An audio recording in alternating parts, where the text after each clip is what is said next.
Hey everybody, and welcome to another episode of Deckin Around Review. Today we're going to be taking a look at Silhouette by Tobias Dostal.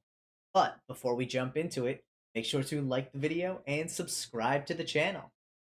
And ring the bell. So, this gimmick, I think one of the interesting things about it is there's definitely a learning curve with it, and I think there's a lot of factors that come into play with how you would present this and use this. It seems to be geared based on the trailer towards more street magic, close up magic, but I think there's also a place for this potentially on stage magic where you have a little more control over distancing and awareness of the audience. I could see where in the street and close up magic venues, you really have to be on top of every aspect of your audience, knowing where they are, making sure you're controlling their visibility of what's going on, and really keeping them focused on what you want them seeing so that you can control the situation and really use this gimmick effectively. That being said, I wouldn't say this is necessarily a gimmick geared towards beginner magicians for that fact. Having a very strong understanding of your audience, psychology, and the surroundings while trying to also utilize a gimmick is very difficult for intermediate and advanced magicians. So bringing a beginner into trying to use a gimmick like this becomes difficult. I also think there's a lot of other factors that play into your use of this gimmick that can actually help that you wouldn't necessarily know as a beginner. So it makes it a little bit more, in my book, an advanced to intermediate, gimmick more so than a beginner gimmick. Yeah, no, I totally agree. I mean, I think the whole concept behind it is brilliant.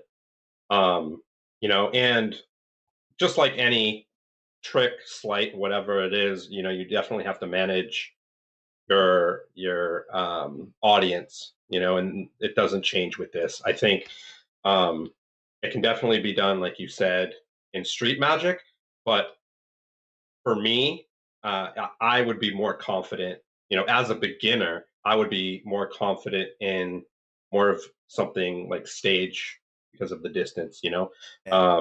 it definitely does, without giving too much away.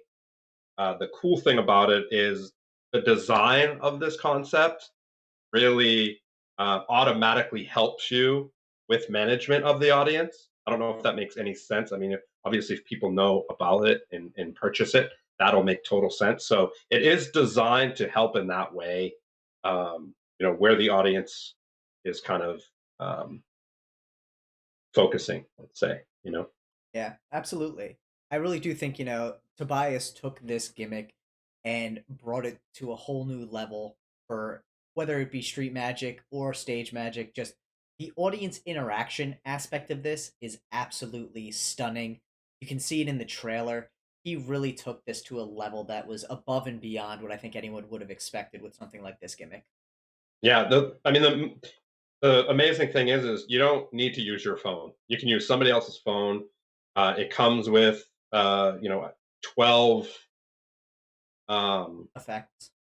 yeah, 12 effects, 12, routines, so to Yeah. speak. If there's a large amount of things that you can do, with this effect, and the fact that you can kind of do it on the fly with other people's phones, which kind of make it more exciting.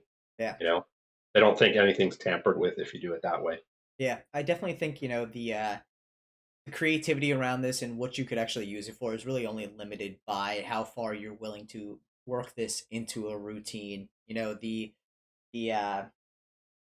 routines included with it, I'd say, are more suggestions and foundations than the end all be all of what you could do. Yeah, and I'm sure, yeah, with the concept, you can definitely create more and add more to it. It's definitely not limited to what you get in this box. It's just like you said, the beginning, and you can create more on top of it. Absolutely. That being said, again, I don't necessarily think this is a beginner gimmick. I think there's a lot of time necessary to mastering the concepts behind this gimmick that make it more geared to someone more comfortable with their performance and their audience control. But there's definitely room to grow into this if you are a beginner magician. Yeah, yeah. I mean, if you want to, put some time in and really get to know how to use it, and I think it could be a really fun, entertaining routine for sure. Absolutely. Yeah. Well, thank you so much, everyone, for tuning in to this episode of Deckin Around Reviewed. Make sure to like the video and subscribe to the channel if you haven't already. We drop these every Wednesday, so keep an eye out for new magic gimmicks and tricks reviewed for you. Silhouette. Peace.